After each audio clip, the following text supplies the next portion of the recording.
Mu'ad hebat, belajar di mana saja, belajar kapan saja.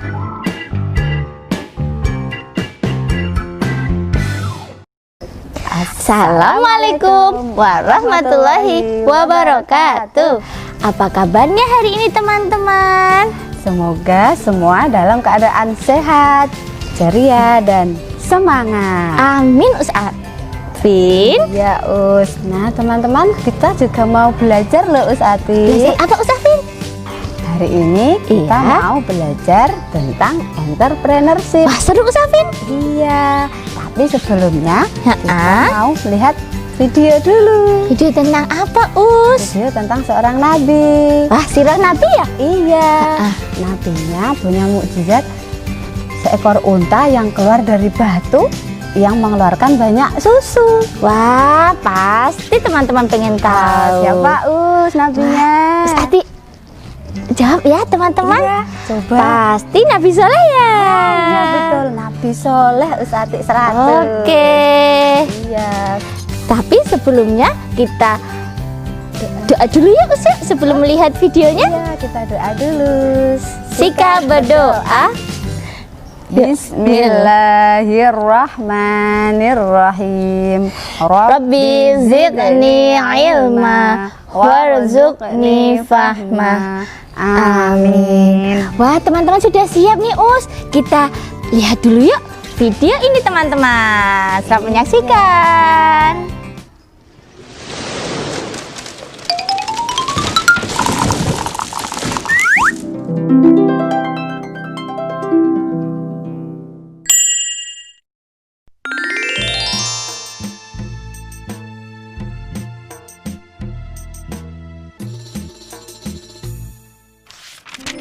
Kisah Nabi Saleh alaihi salam. Setelah Nabi Hud, keluarga serta pengikutnya hijrah ke Hadramaut, mereka membentuk kehidupan baru di sana dalam suasana keimanan yang tinggi. Sebagian anak keturunan mereka bermigrasi ke utara, ke daerah Hijaz. Di sana mereka membuat pemukiman baru dan berkembang turun-temurun. Bangsa baru ini dikenal sebagai bangsa Tsamud atau kaum Tsamud. Secara silsilah keluarga, kaum Tsamud berkerabat dengan kaum Ad. Mereka berasal dari satu kakek buyut, yaitu Iram cucu Nabi Nuh. Maka tak heran jika kaum Tsamud mirip dengan kaum Ad. Mereka orang-orang yang diberi kecerdasan tinggi oleh Allah Subhanahu wa Ta'ala. Kaum Tsamud juga mewarisi budaya dan keahlian bangsa Ad dalam bidang arsitektur. Mereka membuat bangunan megah di tanah datar dan membuat gunung-gunung untuk dijadikan rumah. Kaum Tsamud sangat mahir dalam ilmu pahat. Mereka membuat relief-relief yang indah. Kota mereka yang terkenal adalah Al-Hijr. Pengairan, pertanian, dan peternakan mereka berkembang sangat baik, serupa kaum Ad dahulu. Pada mulanya, kaum Tsamud menarik pelajaran berharga dari pengalaman buruk kaum Ad. Karena itu mereka beriman kepada Allah Subhanahu wa Ta'ala. Mereka hidup dalam kedamaian dan ketaatan kepada Allah. Tetapi setelah beratus-ratus tahun berjalan, kejayaan membuat mereka menjauh dari ketakwaan kepada Allah. Mereka, terutama pembesar-pembesarnya, mulai angkuh. Penindasan kepada orang-orang miskin dan lemah di antara mereka. Kebohongan, kecurangan menjadi biasa bagi mereka. Kaum Tsamud juga mulai menyembah berhala dan diteruskan turun-temurun oleh anak cucu mereka. Mereka melupakan ajaran Allah dan menuruti bujukan setan. Allah tidak membiarkan manusia dalam kesesatan tanpa ada petunjuk. Karena itu, Allah memilih Saleh untuk menjadi utusan bagi kaum Tsamud. Saleh berasal dari keluarga terpandang di kalangan kaum Tsamud. Kecerdasan yang menonjol, rendah hati, dan ramah, pandai bergaul, serta sabar. Bakat kepemimpinannya sudah tampak sejak muda. Saleh disukai oleh kaumnya. Mereka berharap Saleh akan menjadi pemimpin mereka. Setelah menerima petunjuk-petunjuk yang jelas dari Allah Subhanahu wa Ta'ala, Nabi Saleh alaihi salam memulai dakwahnya kepada kaumnya. Hai kaumku, sembahlah Allah. Dialah yang menciptakan kamu dan menjadikan kamu mampu memakmurkan bumi. dan mohon ampunlah kepada Allah Subhanahu wa Ta'ala atas dosa-dosamu. Takutlah kamu kepada azab Allah. Tetapi kaumnya menjawab, Hai Saleh, kami sungguh kecewa kepadamu. Selama ini kami mengharapkan kau akan jadi pemimpin kami. Sekarang kau melarang menyembah berhala-berhala. Padahal ini adalah warisan nenek moyang kami. Kami tidak mau mengikutimu. kebanyakan kaum Tsamud tidak mau percaya kepada dakwah Nabi Saleh, terutama para pembesar-pembesarnya. Hanya sebagian dari mereka yang menyambut seruannya, terutama dari golongan-golongan miskin dan lemah. Para pemuda kaum Tsamud mengejek orang-orang lemah itu, tetapi iman mereka sudah kokoh kepada seruan Nabi Saleh. Melihat hal itu, para pemuda kaum Tsamud menjadi sakit hati dan gusar. Keangkuhan mereka menjadi-jadi. Mereka tidak mau kehilangan pengikut. Mereka ingin Nabi Saleh tidak mempunyai pengikut sama sekali. Mereka berusaha agar orang-orang beriman itu meninggalkan Nabi Saleh dan kembali menyembah berhala mengikuti mereka. Kemudian mereka menantang Nabi Saleh untuk mendatangkan mukjizat. Mereka berpikir tentulah Nabi Saleh tidak bisa memenuhinya dan jatuhlah wibawahnya di mata para pengikutnya. Dengan demikian, orang-orang beriman itu akan meninggalkan Nabi Saleh. Hai Saleh, jika kau benar seorang nabi, perlihatkan kepada kami mukjizat. Kalau tidak, tentulah engkau pembohong. Nabi Saleh menjawab, Akan kutunjukkan kepadamu suatu mukjizat, tapi dengan syarat, kalian harus mengikutiku menyembah Allah. Mereka menuju Bukit Berbatu. Nabi Saleh memohon kepada Allah dengan penuh kesungguhan supaya diberi mukjizat. Dari dalam batu besar, keluarlah seekor unta yang sangat istimewa. Besar, gemuk, berbulu tebal, sangat bagus, dan hamil 10 bulan. Para pemuka kafir sangat terperanjat. Kaum Tsamud memang ahli dalam memahat batu. Tapi unta ini sungguh indah dan hidup, bukan patung pahatan dari batu. Nabi Saleh berkata, Inilah unta Allah, jangan kalian mengganggunya, supaya tidak turun azab atas kalian. Dia mempunyai giliran makan dan minum dengan kalian.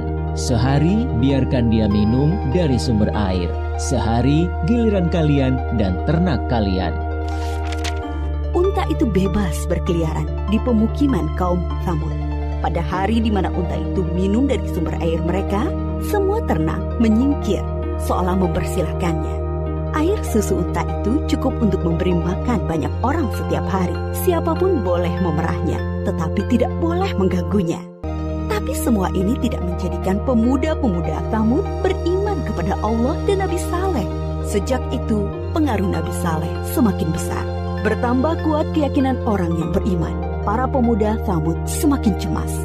Mereka takut wibawa mereka makin turun dan tidak mempunyai pengikut lagi. Maka mereka mengadakan rapat rahasia untuk menghentikan dakwah Nabi Saleh.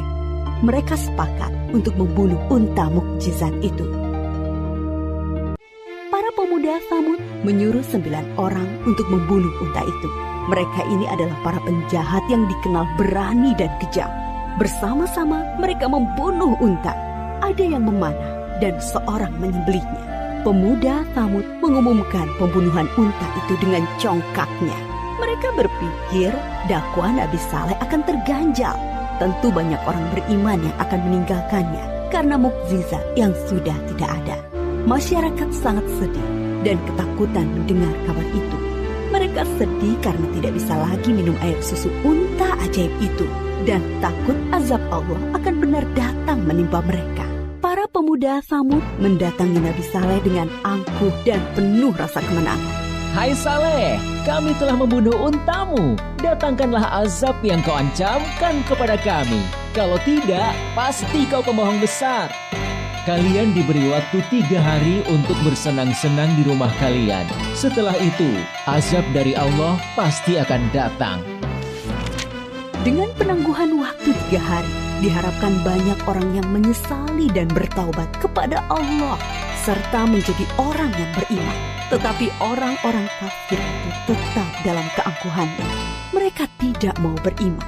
Mereka malah menunggu-nunggu apa yang akan terjadi setelah 3 hari. Diam-diam, mereka juga gelisah, takut kalau azab itu benar-benar datang. Akhirnya mereka merencanakan membunuh Nabi Saleh agar azab itu tidak jadi datang. Mereka mengutus kembali 9 orang yang telah membunuh unta untuk membunuh Nabi Saleh. Tetapi niat mereka digagalkan oleh Allah. Kesembilan orang itu mati ditimpa batu dari langit ketika menuju rumah Nabi Saleh. Nabi Saleh dan pengikutnya kemudian hijrah ke Palestina. Menjelang hari datangnya azab, Nabi Saleh sangat sedih meninggalkan Al-Hijr, membayangkan azab Allah akan menimpa kaum satu kampung halamannya. Aku telah menyampaikan kepada kalian ajaran Allah, tetapi kalian tidak menyukai kebenaran. Kemudian Nabi Saleh berangkat menuju Palestina bersama sekitar 110 pengikutnya. Setelah 3 hari berlalu, terdengar suara sangat keras menggelegar dari langit.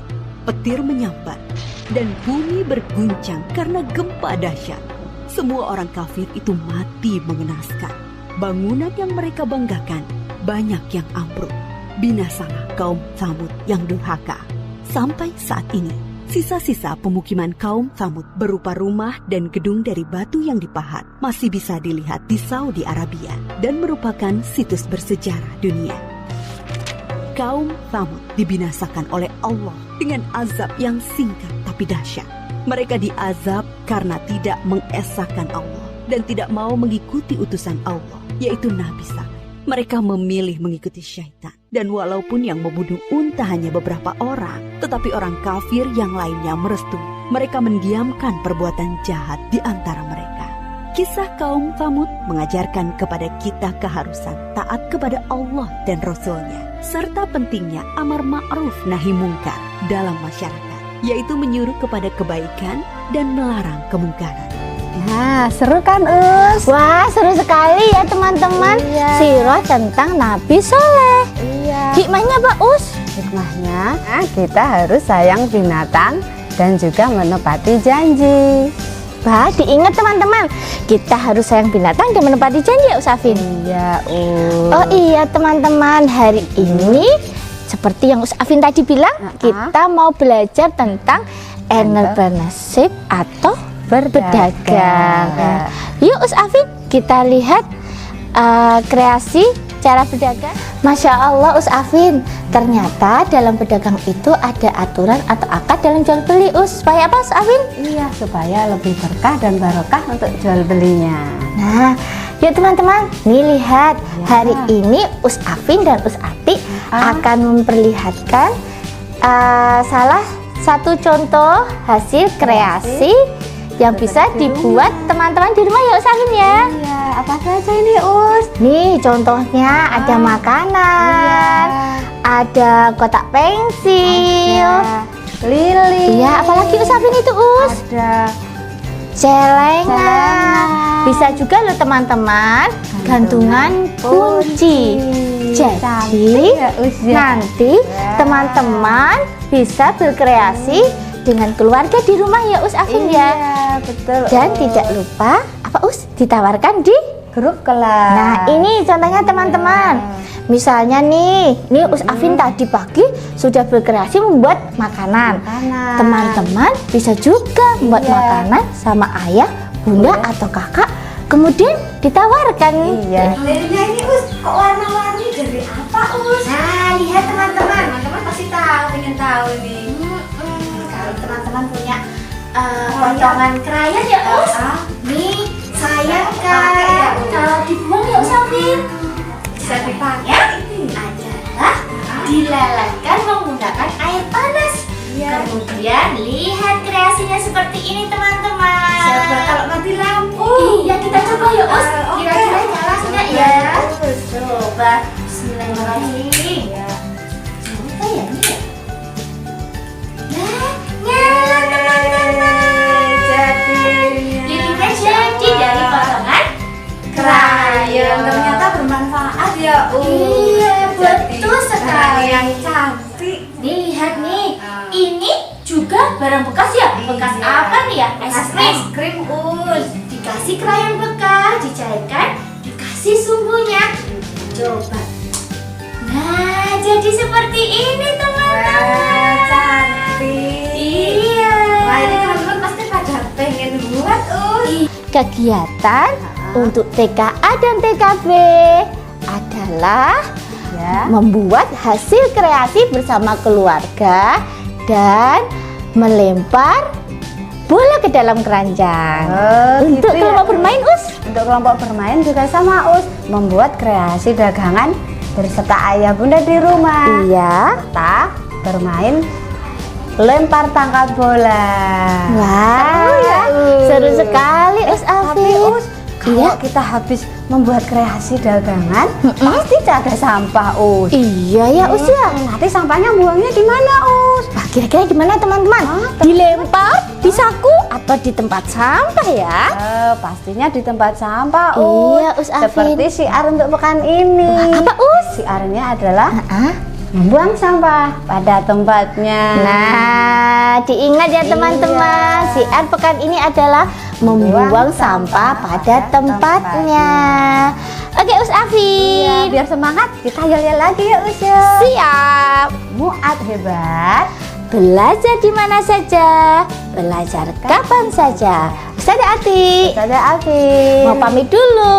Iya. Sebelumnya, tidak lupa tetap jaga kesehatan.